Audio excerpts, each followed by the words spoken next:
Après cette grande leçon de sagesse forestière, je vais être assez bref et plus terre à terre.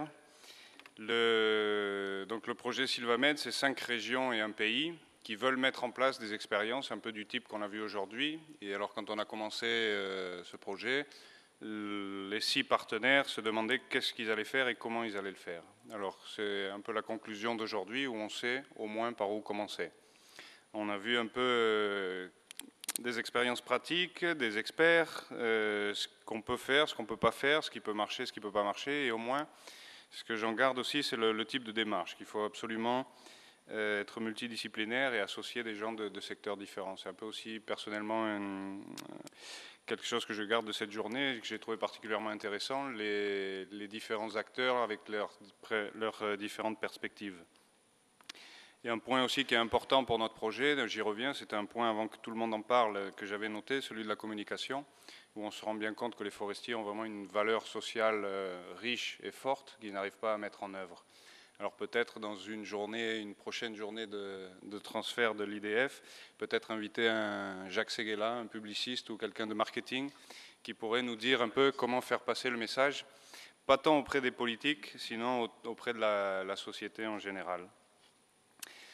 Et pour vous faire une brève introduction sur la journée de demain, alors en plus de la présentation du plan bleu qui est l'agence de l'ONU pour la Méditerranée, donc il y a normalement un regard assez lointain et des perspectives assez grandes sur ce qui se passe en Méditerranée et ce qui se passera.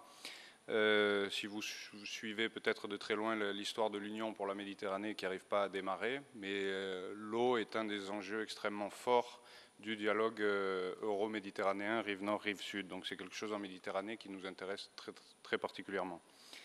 Et ensuite, vous présentez l'étude ou les travaux qui ont été mis en place par le bureau méditerranéen de l'Institut forestier européen, donc l'EFIMED, qui a fait un travail scientifique d'assez haut niveau sur la recompilation et un peu une synthèse des données scientifiques qui existent sur les relations climat, forêt et eau.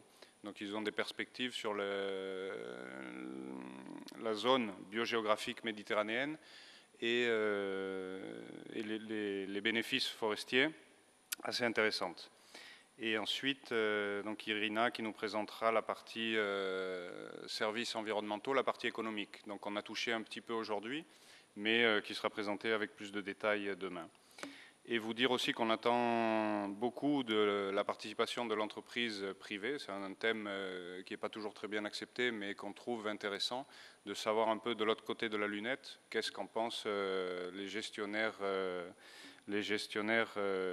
l'eau, les gestionnaires privés.